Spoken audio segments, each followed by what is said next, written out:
aí, pessoal? Beleza. Hoje a gente vai mergulhar de cabeça num tema que, sei lá, acho que todo mundo se identifica. A sociedade do cansaço. É essa ideia do Byung-Chul Han de que a gente tá sempre na correria, se matando de trabalhar, mas por que está sempre tão cansado? Essa é a grande questão, né? Tipo, a gente tem tudo pra ser feliz, teoricamente, né? Tecnologia, conforto, um monte de coisa que, sei lá, nossos avós nem sonhavam. É verdade. Mas e aí, qual que é a explicação do Han para esse paradoxo? Bom, ele argumenta que a gente saiu da sociedade disciplinar, sabe? Aquela com regras rígidas, imposições, para uma sociedade do desempenho, onde a cobrança é muito mais interna. É a gente se cobrando o tempo todo para ser o melhor ou mais produtivo. Entendi. Tipo, antes a gente tinha medo do chefe, do policial, do professor. Isso, era uma pressão externa, sabe? Vinha de fora. E hoje em dia a pressão vem da gente mesmo, né? Exato. A gente quer ser o melhor em tudo, ter o corpo perfeito, o trabalho dos sonhos, a vida instagramável. E essa cobrança constante acaba levando à exaustão. Faz sentido. É tipo, a gente virou nosso próprio carrasco, né? É mais ou menos por aí. E o Han usa uma imagem bem interessante para ilustrar essa mudança da sociedade disciplinar para a sociedade do desempenho. Qual a imagem? Ele fala de lugares, sabe? Pensa nos lugares típicos da sociedade disciplinar. Hospitais, prisões, fábricas, lugares com muros, grades, horários fixos. Sei. Tudo muito controlado, né? Exatamente. E a sociedade do desempenho ela se manifesta em outros lugares. Academias, escritórios moderninhos, aeroportos. Uhum. Tudo mais livre, fluido, conectado. Mas essa aparente liberdade esconde uma nova forma de controle. Como assim? Na sociedade disciplinar, a gente tinha o não pode o tempo todo. Não pode isso, não pode aquilo. Sim. Era bem opressor, né? Já na sociedade de desempenho, a gente tem o você pode, você consegue, você precisa. É uma pressão mais sutil, mas muito mais poderosa. Nossa, verdade. É como se a gente tivesse trocado as grades por uma esteira, né? Parece livre, mas não para de girar. É uma boa analogia. E essa cobrança constante por performance gera um novo tipo de violência. A violência neuronal. Violência neuronal, que doideira, nunca tinha ouvido falar disso. O Hanna argumenta que no passado as doenças mais graves eram causadas por agentes externos, tipo vírus e bactérias. Ele chama isso de era imunológica. Era o corpo lutando contra invasores.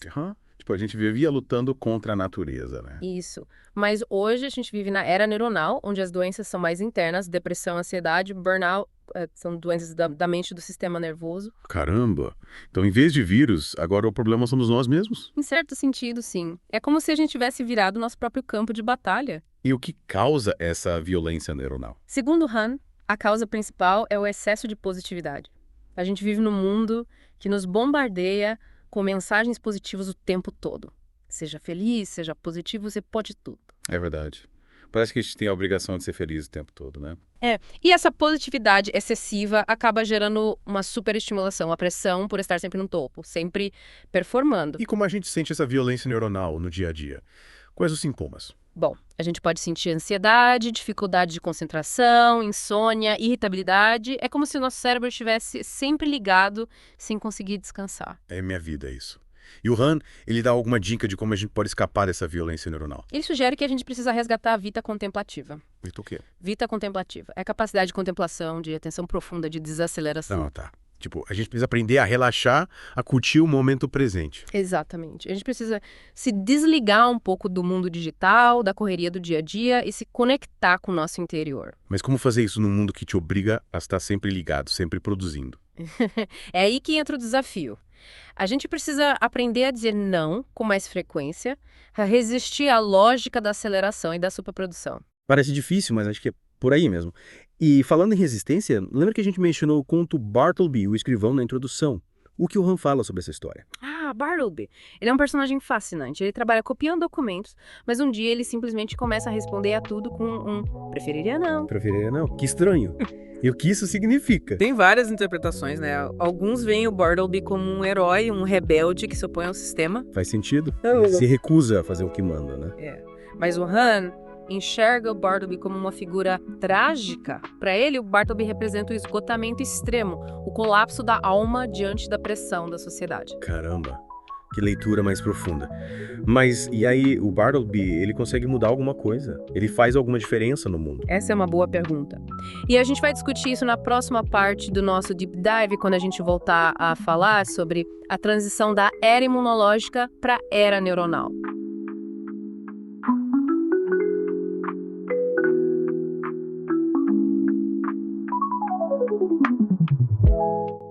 A gente estava falando, né, dessa mudança radical da sociedade, saindo daquela vibe, disciplina, regras, para essa coisa do desempenho, produtividade. E aí, no meio disso tudo, a gente se esgota, fica esmagado, né? Pois é, e a gente terminou a última parte falando dessa transição da era imunológica para a era neuronal. É. Lembra? Sim. Nem lembro. Mas, pra ser sincero, eu não lembro muito bem, não. Me explica de novo rapidinho essa parada. Claro, na era imunológica, o perigo estava lá fora, né? Vírus, bactérias, o corpo brigando com o invasor. E a gente vivia em guerra contra a natureza, né? Exatamente. Era o tempo das grandes epidemias, a peste negra, a gripe espanhola. Nossa, pesado. A gente sempre tentando sobreviver, né? Pois é.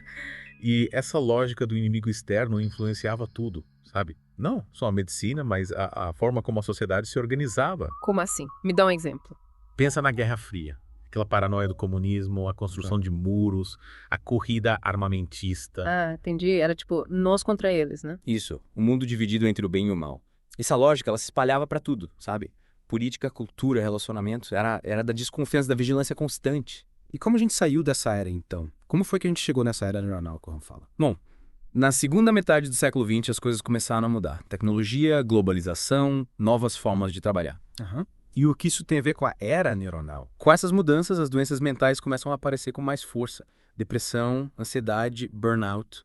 Problemas que estão mais dentro da gente e não mais causados por algo externo. Então, ao invés de vírus, a gente passou a ter que lidar com nossos próprios pensamentos, nossas emoções. É mais ou menos isso. E é aí que a sociedade do desempenho entra, sabe? Essa busca frenética por sucesso, por ser o melhor, acaba intensificando esses problemas. A gente se cobra demais, se compara o tempo todo, isso cansa a mente, esgota a alma. Tipo, a gente virou nosso próprio inimigo, né? Em vez de lutar contra algo lá fora, a gente está em guerra com a gente mesmo. Exatamente. A violência agora é interna, vem das nossas próprias expectativas, das nossas cobranças. E o cansaço, a ansiedade, a depressão são sinais de que a gente está perdendo essa batalha. Caramba. E a imunologia, aquela que cuidava da gente contra os vírus, não serve pra nada nessa nova era. A imunologia tradicional, que focava no ataque e defesa, não funciona muito bem contra a violência neuronal, né? Afinal, como combater um inimigo que está dentro da gente? É verdade, complicado isso. E o Han, ele sugere alguma solução, como lidar com essa violência interna. Ele acredita que a gente precisa repensar a lógica da sociedade do desempenho, questionar essa busca incessante por sucesso, essa competição desenfreada. Tipo, dar um tempo, respirar, relaxar. Isso. A gente precisa encontrar um novo modelo de vida mais equilibrado, que valorize o descanso, a contemplação, as relações humanas. Tipo um detox da positividade. Aprender a dizer não para as cobranças excessivas e abraçar um ritmo de vida mais tranquilo. Exatamente. Reaprender a descansar, se conectar com a gente mesmo, cultivar a paciência e a simplicidade. Coisas que a sociedade do desempenho meio que joga para escanteio, mas que são fundamentais para a nossa saúde mental. Faz todo sentido.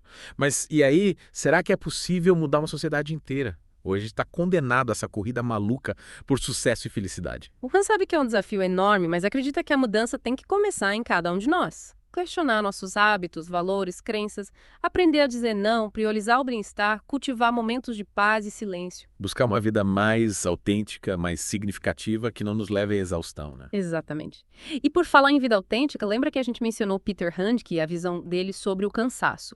Ele tem uma perspectiva bem diferente do Han. Sim, lembro. Ele não vê o cansaço como algo negativo, né? Ele enxerga até como algo positivo, se não me engano.